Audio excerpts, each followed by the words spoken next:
The IRS just changed the rules, and if you have a foreign bank account, this affects you directly in 2026. Here's what most people don't know. You don't have to be rich, you don't have to be hiding money, and you don't even have to owe taxes. And the IRS can still hit you with a $10,000 penalty just for filling out the wrong form, or missing a deadline, or simply not knowing this rule existed. That's not a scare tactic. That's exactly what's happening to thousands of Americans right now. Expats, investors, dual citizens, even people who inherited a foreign account from a family member abroad. The updated FBAR and FATCA reporting requirements for 2026 have quietly shifted, and the window to get compliant is closing faster than most people realize. Here's the thing. The IRS isn't sending warning letters first. They're sending penalties first. But here's the good news. If you're watching this video right now, you still have time. In the next few minutes, I'm going to break down exactly what changed, who it affects, and the 3 steps you need to take today to protect yourself from a 5-figure fine you never saw coming. This could save you thousands of dollars, so pay close attention. And before we dive in, if you find this video helpful, hit that like button right now. It helps more people find this information before it's too late. Let's get into it. Let's talk about something that doesn't make headlines very often, but absolutely should. The IRS has quietly updated how it enforces foreign account reporting rules going into 2026, and the people getting hurt the most are not wealthy offshore tax cheats. They're ordinary Americans, people like teachers, nurses, engineers, and small business owners who happen to have a bank account in another country. Maybe they were born abroad. Maybe they moved back to the US after living overseas. Maybe a parent left them money in a foreign account that they've never even touched. Whatever the reason, the IRS doesn't care about your story. What it cares about is whether or not you filed the right paperwork, and if you didn't, the penalties can be absolutely devastating. Now, I know what some of you might be thinking. You're thinking, I'm not hiding anything. I'm not doing anything illegal. Why would the IRS come after me? And that's exactly the dangerous mindset that costs people tens of thousands of dollars every single year. Because here is the hard truth. The FBAR and FATCA reporting requirements that govern foreign accounts are not about tax fraud. They are not about hiding income. They are purely administrative filing requirements. That means you can report every single penny of foreign income perfectly and still get slammed with a $10,000 penalty per account per year, simply because you didn't file the right disclosure form on time. That's not a hypothetical. That is the current law, and the IRS has made it crystal clear that 2026 enforcement is going to be more aggressive than anything we've seen before. So what changed exactly, and why does it matter so much right now? That's what we're going to cover in this video. We're going to walk through the new 2026 updates, explain who they apply to, break down the difference between FBAR and FATCA so you actually understand what you're dealing with, and most importantly, I'm going to show you the 3 concrete steps you need to take to protect yourself before the deadline hits. Let's start with the basics, because most people confuse these 2 requirements or think they're the same thing. They're not. FBAR stands for the Foreign Bank Account Report. It's officially called FinCEN Form 114, and it's filed not with the IRS directly, but through the Financial Crimes Enforcement Network, which is a bureau of the U.S. Treasury. FATCA, on the other hand, stands for the Foreign Account Tax Compliance Act. That's reported on IRS Form 8938, and it gets filed directly with your regular tax return. Both rules are designed to make sure the IRS knows about money you hold outside the United States, but they have different thresholds, different deadlines, and very different penalty structures. Understanding the difference is not optional, it's essential. Let's talk about FBAR first. If you are a U.S. person, meaning a citizen, a green card holder, or someone who meets the IRS residency test, and the total value of all your foreign financial accounts combined exceeded $10,000 at any point during the calendar year, you are required to file an FBAR. Notice I said at any point. Not on December 31st, not on the last day of the quarter, any single day during the year where the combined balance topped $10,000 triggers the requirement. That's a detail that trips up a lot of people. They might have had $12,000 in a foreign account in February, moved the money out in March, and ended the year with zero. They still had to file an FBAR for that year, and if they didn't, they're already looking at potential penalties. FATCA's thresholds are higher, but the reporting is arguably more detailed. For someone living in the United States and filing as a single taxpayer, the FATCA threshold kicks in at $50,000 on the last day of the year or $75,000 at any point during the year. For married couples filing jointly, those numbers double, $100,000 and $150,000 respectively. But if you're a U.S. taxpayer living abroad, the thresholds jump significantly higher, $200,000 at year-end or $300,000 at any point for single filers. The key thing to understand about FATCA is that it doesn't just cover bank accounts. It covers foreign stocks, foreign bonds, interests in foreign entities, and even certain foreign insurance policies. The net is cast very wide, and the IRS has been systematically receiving data from foreign financial institutions in over 100 countries to cross-reference against domestic tax filings. That last point is crucial. Since FATCA was passed, foreign banks have been required to report the account details of their American customers directly to the IRS. We're talking about names, account numbers, balances, and transactions. So if you think the IRS doesn't know about that account in Canada, the UK, the Philippines, or Mexico, think again.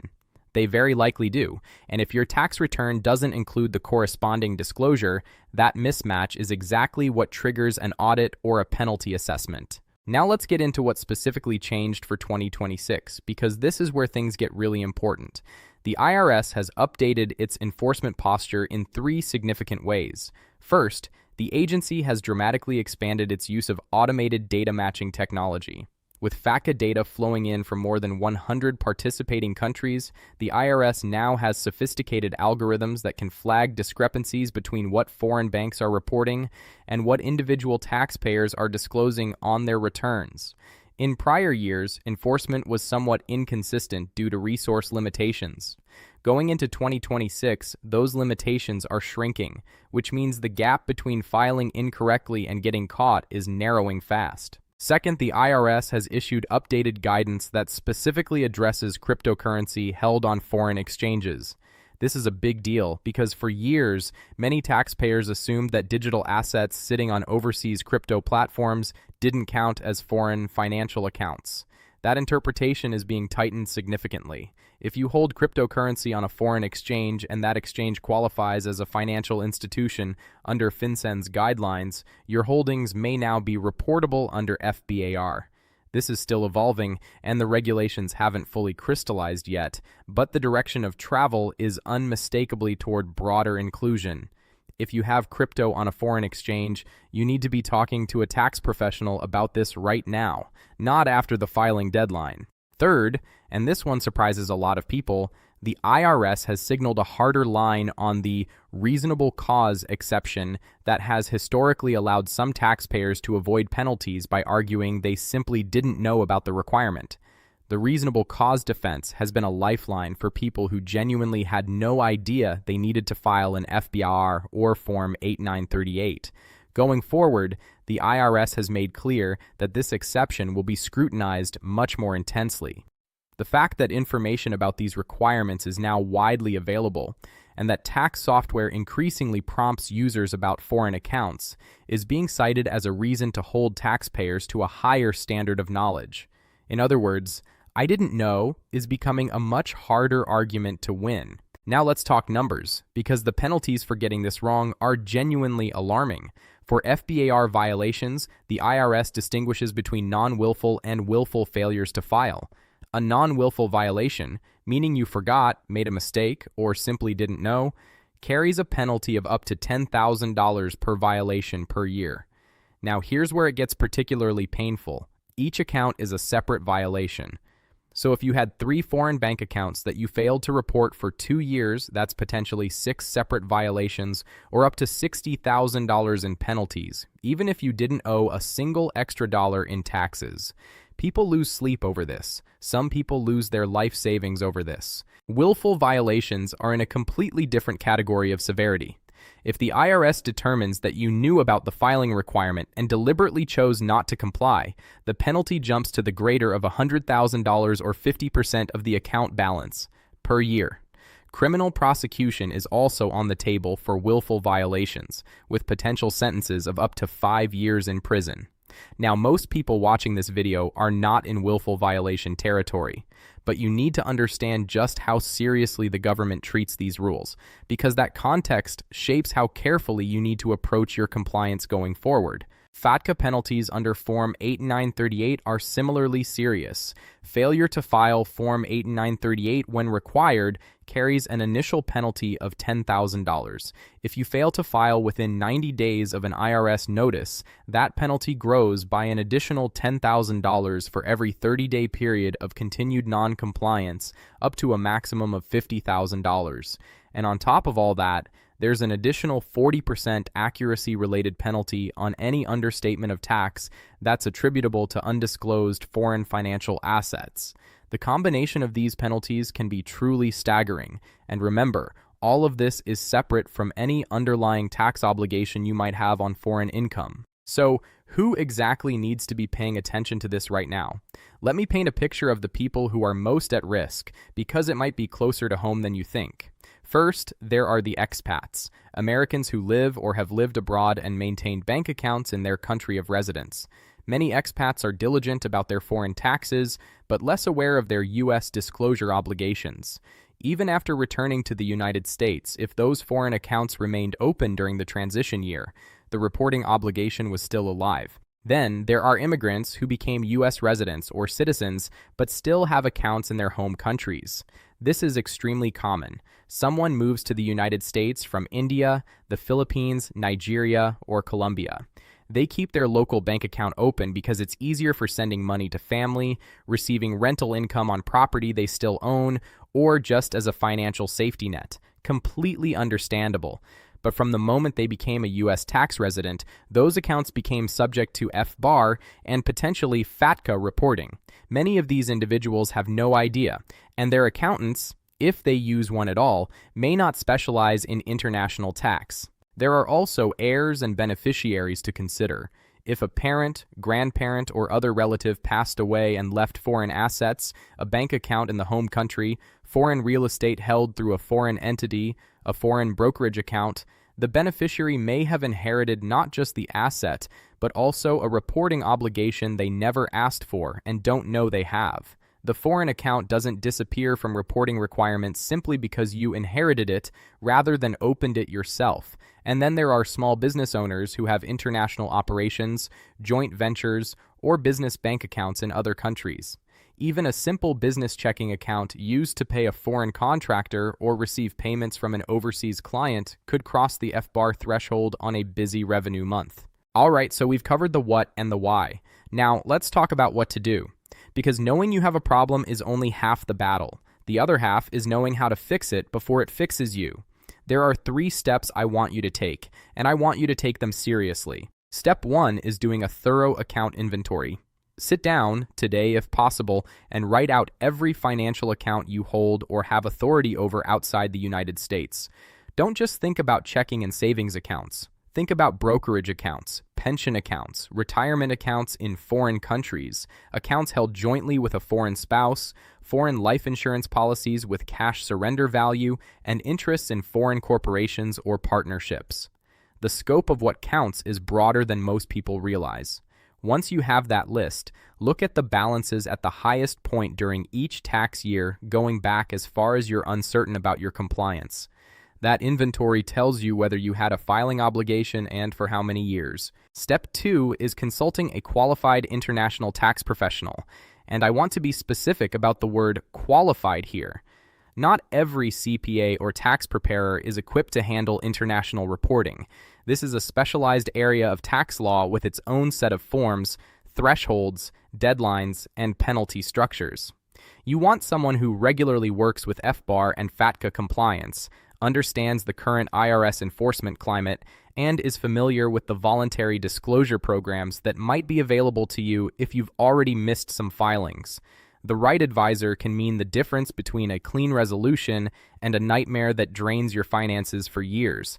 Ask specifically about their experience with international tax compliance before you hire anyone. Step 3 is getting familiar with the IRS's voluntary disclosure and delinquency procedures, because if you've missed filings in prior years, there are ways to come into compliance that are far less painful than waiting for the IRS to find you.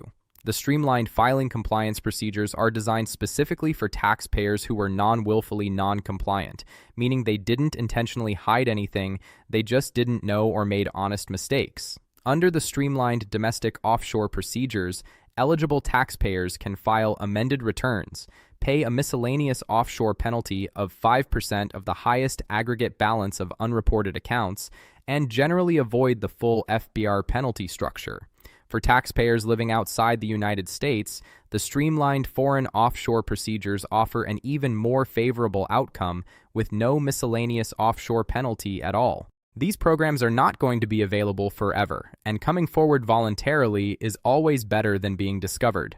Now let's talk about deadlines, because this is where urgency becomes real.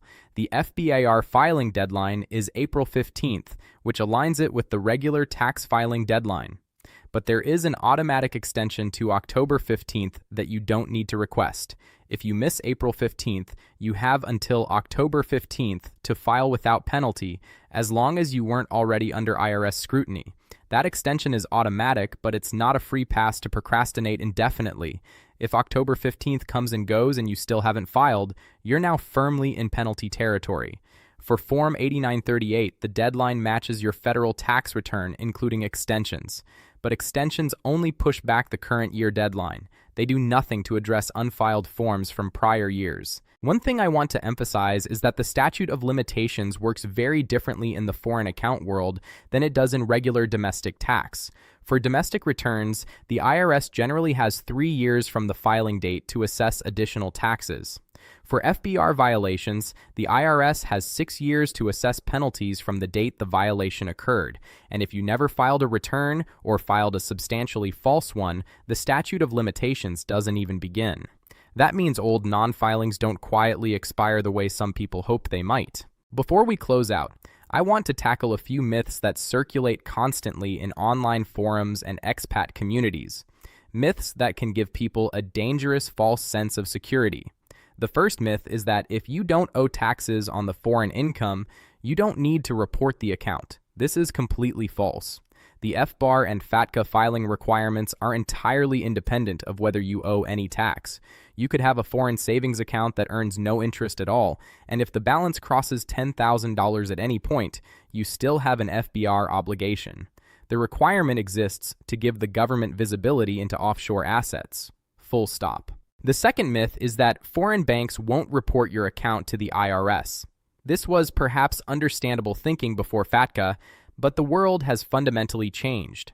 The U.S. government has signed intergovernmental agreements with over 100 countries requiring financial institutions to identify and report accounts held by U.S. persons. Your bank in Australia, Germany, Taiwan, or Brazil is almost certainly reporting your account to the IRS already. Banking on secrecy is not a strategy. It's a gamble with the odds stacked entirely against you. The third myth is that penalties are negotiable, and the IRS will let you slide with a warning if you come forward. While voluntary disclosure absolutely results in better outcomes than being caught, penalties don't simply disappear. The streamlined procedures carry their own cost structure, and willful violators face real consequences regardless of timing. Voluntary disclosure is worth pursuing because the alternative is worse, but approach it with realistic expectations and proper professional guidance, not wishful thinking. Here's the bottom line on all of this. The IRS foreign account reporting rules are not going away. Enforcement is only going to grow more sophisticated, more automated, and more aggressive as we move deeper into 2026. The combination of FATCA data from foreign banks, improved IRS technology, and a clear agency mandate to close the offshore tax gap means the window for quietly flying under the radar is essentially closed. But the people most at risk right now are not bad actors. They're ordinary people who simply didn't know what they didn't know. And the good news is that the system does provide real paths to compliance for those who step forward honestly and proactively. So here's what I want you to do right now. Start that account inventory. Make a list of every foreign account you have had any ownership or signing authority over in the last several years. Then get yourself in front of an international tax professional and have an honest conversation about where you stand. Don't wait for a letter from the IRS. Don't wait until next filing season. The proactive approach is always less painful and far less expensive than the reactive one. And if this video helped you see something you didn't see before, please share it with someone who needs to hear it. The friend who just moved back from abroad, the family member who inherited assets overseas, the business owner operating in multiple countries. This information could save someone from a financial disaster they never saw coming.